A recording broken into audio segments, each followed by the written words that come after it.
Hi guys, welcome back to part 2.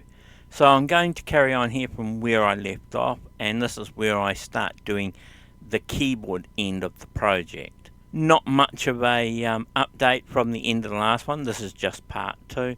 But as I was saying at the end there, if you do want any help, or you want information, or you want a kit if I'm making them, send me a message in the descriptions below, or jump onto Facebook and go to the New Zealand Vintage Computer Club, and I'm listed under there as well, or ask the guys, the chappie who has the Dave's Basement on YouTube, and they'll point you to the right direction.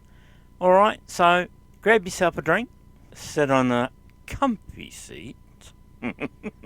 That's why these are in 2 parts, otherwise you'd need a comfy seat, and a snack if you need one, and let's get on with it.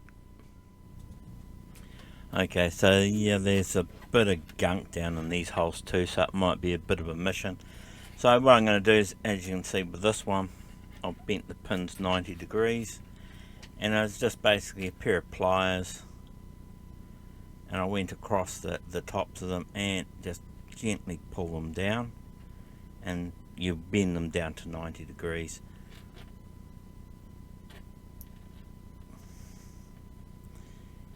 You don't want to do this too many times, because if you do, these are brass, you got to remember. So if you do it too many times, you're going to snap them, and that means then you got to pull it off and crimp on. That's the nice thing though, you can crimp on another pin if you do break one. So it's not like it's a piece of wire you've soldered and then you can't, you know, you got to do a whole new piece of wire to do it, so you got to cut your ribbon cable shorter. And that's the nice thing with these, is that if they do break, well then you can just crimp on another connector for it. So those down, those down. And so the only thing with this is just got to make your spacings, sure your spacing's about right when they go in.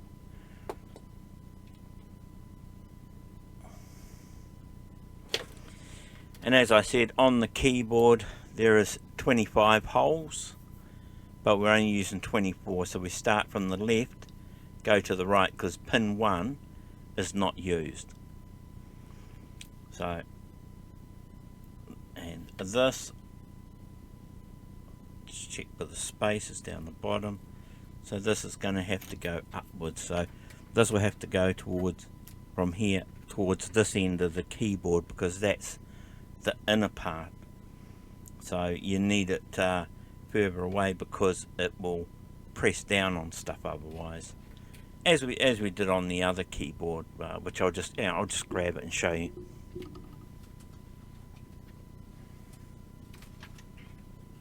So as you can see on this one, when it was soldered on, it was soldered going down the keyboard towards the top up here, because that's the bottom. Then it comes back around and plugs into the connector on the board, so that'll plug into the motherboard like that. So you can't come forward, because you'll, to where it connects, the case connects around here and it clips together, so you do have to come back down.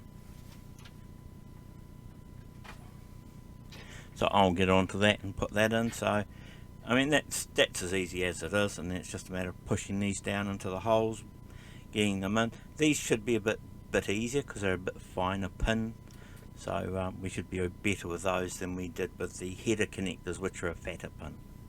Alright, so I'll get on with that. Okay, so all I did was I just lined the pins up as best as I could with the holes. So usually you'll get 1 or 2 that'll go in the holes, and that'll get them started. And then with the tweezers, I just went along and I just gently moved each one over and popped it into its corresponding hole, and then just gently pushed it down until it stayed in. The good thing is with these being smaller groups, they are easier to work with. So that's just what it is. It's just like you take your time, don't rush, and you'll get it done. Alright, I'll carry on. Okay, now I'll show you. It does happen to me, but this pin right here, it actually broke off of the one that was on here, so it's actually snapped off. So what I'll do is I'll pull that pin out, I'll undo that lock, take this one out, put another pin on and stick it in. Alright, so it does happen to me, so I'll carry on and do that.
Okay guys, one thing I forgot to mention was when you're bending these, if you're going to do this for the keyboard, there's a right and a wrong side to bend these pins. If you look at it from this side where the catches are, you'll notice that it's where the pins have been pressed, so it's open in the center here and it's solid on the outside. Now if you bend them that way, so if you're bending them against the solid edge, they're going to snap. You need to bend them inwards so the solid edge doesn't get stressed as much and they fold over on where the gap is. If you look at the pins, you'll see them. You'll actually see that it's hollow on one side and solid on the other. So the side that you crimp is the side, if you're going to do it this way and bend them at a 90, you bend them towards the crimped side, because otherwise they won't take much, being brass, and they'll just snap and come off. But anyway, so I've replaced that one, so now what I'll do is I'll put them back in here and then I'll solder them up.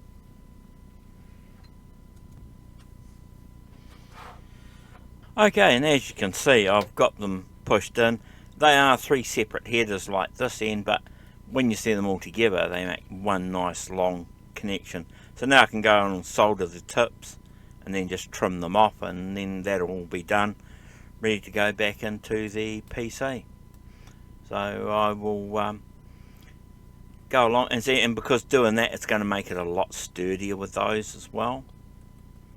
So yeah, alright, so I will carry on and I will go through and solder these up and we will get on with it.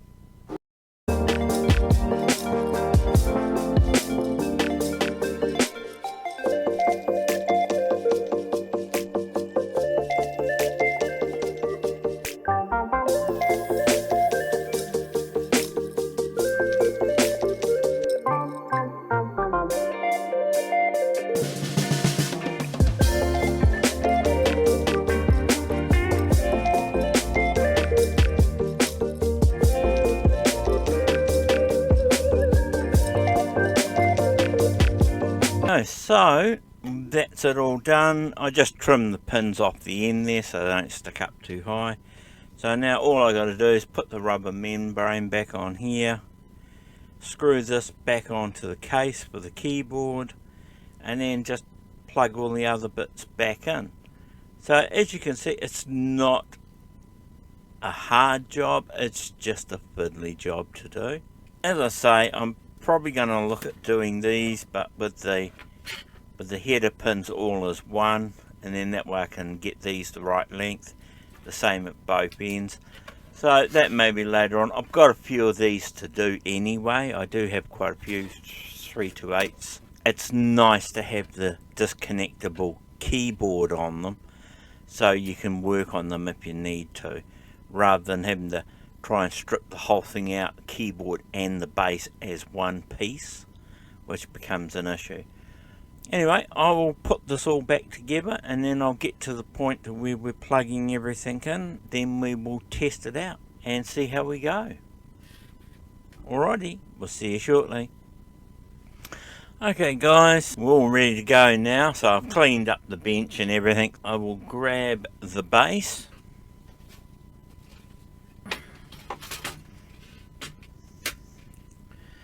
And I will grab the boards. And remember when we're doing these two, that the shield has to come out. So we've got to take the shield out. So you want to hang on a second, I'll just readjust that camera. There we go. So we've got to take this shield out because the boards won't physically go in because of this back shield here.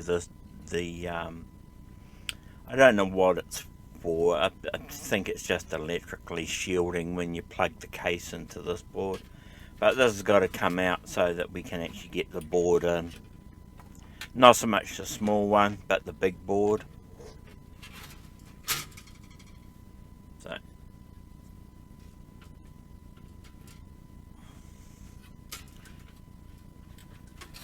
And a lot of that is because the finger connector has to go through this gap here.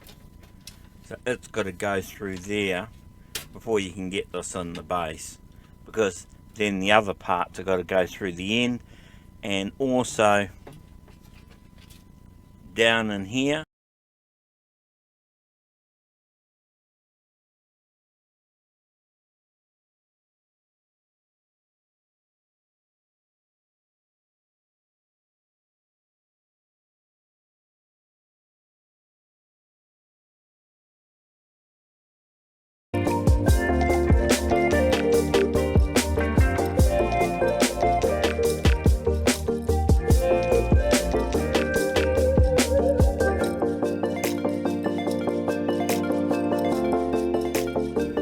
Okay, as you can see, it's a bit of mucking around.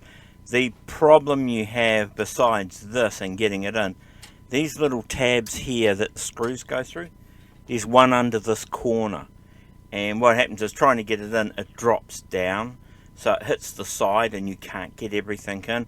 So you basically got to fiddle around with it to get it to pop over the top, and then you can slide it and pop it all in. But once you get it in, it's in there. I suppose you could, if you want to, try bending it up to try and get it in there, or bend the corners up so when it hits it, it rides over the top, because then when you screw the board down, it will actually flatten anyway. But I mean, it's something to try for another day. That board is in there, so I'll now dig out the screws. I'll screw that one in, and then we'll put the other board in, screw that one in, and then we'll plug all the connectors up.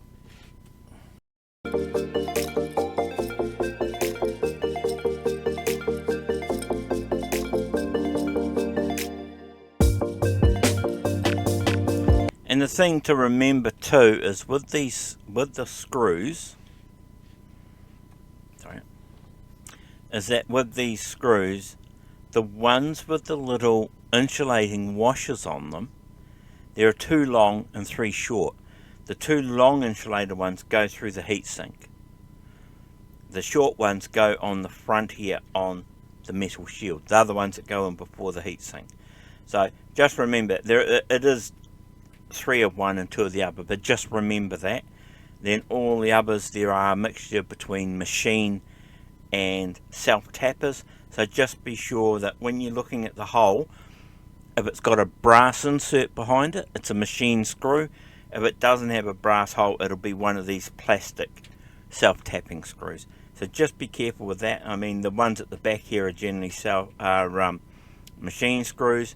I think that one is, and I think that one is, are generally machine screws. But just look at the hole. You can tell by looking at it. You'll see the brass bit inside it. That means it is a machine screw. If you're not 100% sure, count them out and do all those ones first, or do all the self-tapping ones first. Then all the others are bound to be one or the other. Alright, but I'll get on and carry on with this.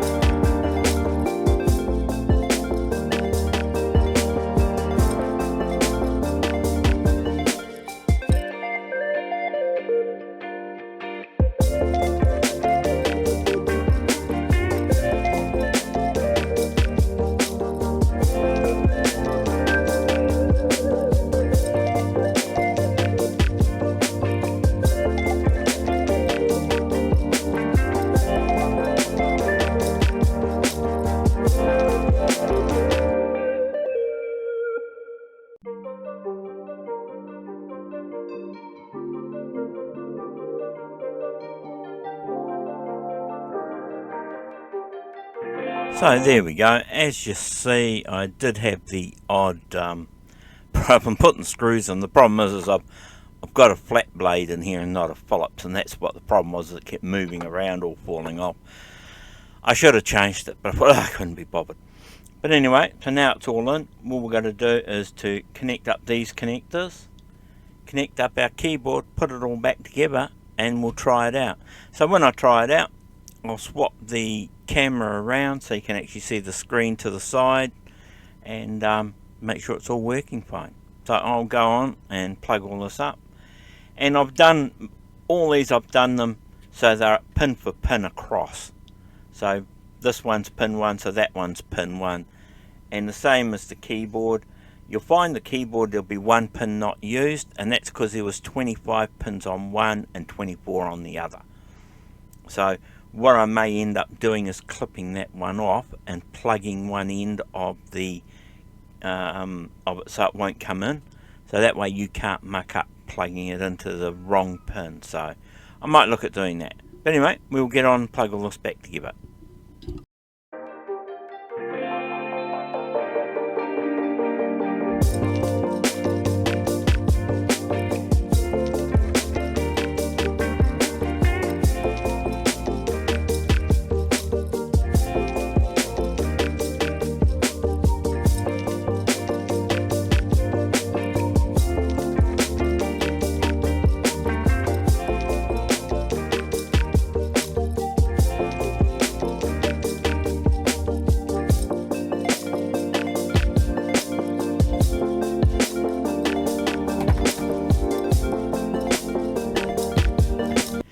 And it goes in quite nice. So yeah, as you saw, it was just a little bit tight here because with the other one I bent them up a fraction, whereas this one I didn't, so it's pressing onto this a little bit. So I just had to get in there and push them in so they popped in, and it all fits fine. So I didn't need to cut one off here because I put 24 on here. It was this that has 25, so it was the one I missed, so I don't need to worry about it. So I just went pin for pin. So this is all done now, so I just take the screws out of the lid, put it back together, screw it back up, and then we'll try it out on the screen and make sure it all powers up fine. And then if it does, then this one's all done. I put the 3 amp fuse in it, so that should be all good. And the post is just been, and as you can hear, the fuse is turned up today, so I can put the fuse I stole out of one of the others back into its one. So that was just a full assortment of from half an amp up to 10 amps in the 20 mils, and I think that cost me something like about, was it $16, $17 locally, and that's 160 pieces. So there's 1, 2, 3, 4, 5, 6, 7, 8. So 8 different values. So there's 20 of each view. So that should be more than enough to see me for what I want. So cheap option, and always got some on hand. They're fast blow, not slow. But you can buy the same kits in slow blow. But I don't tend to use a lot of slow blow because they're more for initially high current startup. So therefore they have a bit more time before the current drops down when it starts. So fast blower is generally what's used most of the time. So that's what I have. Alrighty, so I will carry on and put this back together, and then we'll try it out and make sure it's all working fine. I'll catch you when I get the screen set up. Okay. So guys, so what I did is after I finished I decided to desolder the video chip and put a socket in it, because if I go to sell these later on, I'll offer the option of getting an HDMI put in them. I've done that. I've taken the VDP out and put a socket in, and that's why it's out of the case now. And I put these leads on it just so I can move things around. The other thing I noticed is these little disc caps down here. I'll just zoom you in. You got to watch them. Some of them, they put these in from factory and they got long legs on them. I had a problem where the video was glitching every now and then when I moved the board, and I didn't know what was going on.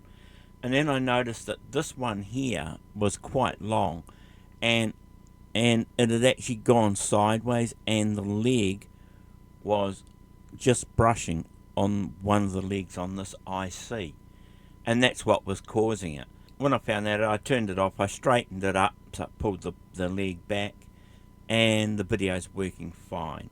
I have an issue with the original chip, I'll just get it, with this original chip, that when I've desoldered it, there's solder on it and it's not making quite a good connection. If I play around pushing on it, I do get a good picture, but when I let it go and it springs up, it's not. That's because the socket I've used in the board is the round holes. It's not the cheaper square ones. The cheaper square spring-loaded ones would work better with desoldered parts. Whereas if they're brand new like these, then when they plug in, they go in fine. But once they're soldered, it causes issues. So that's why I haven't put the original one back in after I put the socket in, because I was having those issues. And I clean the legs up and everything, and I get different issues when I unplug it and plug it back in. So I'm picking that it is the legs on this, and I thought, well, I don't want to keep mucking around with it. On another board, I might put square pin ones on it to put the processor back in. It's working fine, so what I will do now is I will set it all up on the monitor I've got over here. So I'll set the camera up so you can see that, and we'll power it on and power it off, and you can see that all working. Put it back in the case and everything. And when I get back to the finishing off the TZX Dreno one to see how it worked, and I'm very, very happy with it. You can, if you want to, you can buy just header connectors, and you can buy this Dupont system already made. You can buy them off AliExpress, and they come in a cable. It's generally multicoloured, so if you don't mind that, you can do it that way. Or you can just buy the ribbon cable and the crimping system like I did, and make them up yourself. But if you buy the Dupont system that's already made, make sure you get the male and female ends, one on each end, because the male ones you're going to have to use for soldering into one side, the females you use for putting into the header connector on the other side. So just remember that. And that's why I feel like you're not going to get any issues if you turn around and buy a crimping set. And as I say, they're not overly expensive to buy a crimping set. You don't have to go all out with the one I got. You can get just the basic crimpers and the connectors and the plastic connectors and buy what you need. The other thing is this not just works with Spectra Video 318s and 328s. It'll also work with the 728, the 738. I do have an old one of those. The 738, I'm looking at putting in a modern version of a floppy drive, which is one of the USB drive type ones, and taking the original drive out. They were only a single-sided, single density. You can mod them to go to double-side, double density, which I will probably do, but I'll just put one of these in instead of mucking around with the physical drive. Also, it's less power requirements on the unit as well. But it should work with other PCs that have this sort of setup in it, where they had those solid cables put in them that are not very nice. You should be able to use this system to do that. Just be mindful of the pitch of the pins to make sure that it'll fit. If not, you're going to have to get a finer pitch set up to suit your system. But then in saying that, the same thing should apply, and it should work. Alright, so I'll put these away. I'll change the cameras around and put it onto the screen. Alright, be back shortly. Okay guys, so we're ready now, and I will turn this on and we'll see how we go.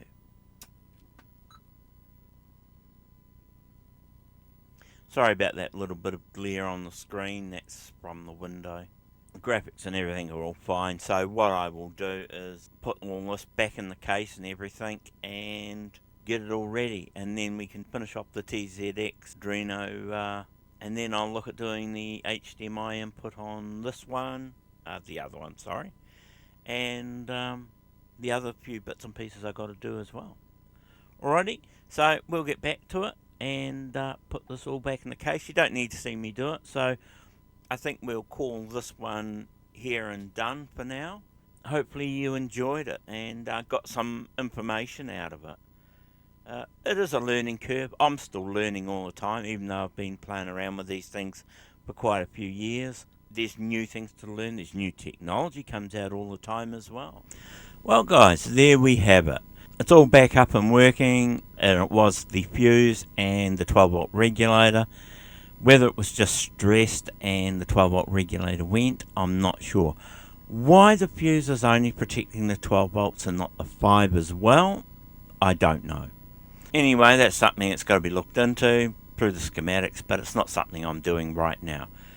It was just to get this back and going. You can join me on the TZX Dreno video, see what went on there if you haven't been watching that one already. See it actually working and how I fixed the problem that caused this. The keyboard update will work with 318, 328 Mark 1 and Mark 2s. It'll also work with the 728 and the 738. Now to work with all those because they were done in the same way. There's no reason to say that why this won't work with other machines that has a similar setup. Just be mindful of the pitch of the pins. If it's not standard width spacing, you'll have to get a different system. If you don't want to go down the track of buying a crimper and pins and all that sort of stuff, you can buy the Dupont systems with the males and females on either end. They're already pre-made. Or you can get the ones with the females on one end and just a bare wire at the other if you want to do it that way. I do find putting the male connectors on better than just soldering the wire. If you do that, have a look. They sell them on AliExpress and other places as well. The thing to be mindful is it's generally coloured ribbon cable and not one single colour. That's the only thing. If you can put up with that, they're fine.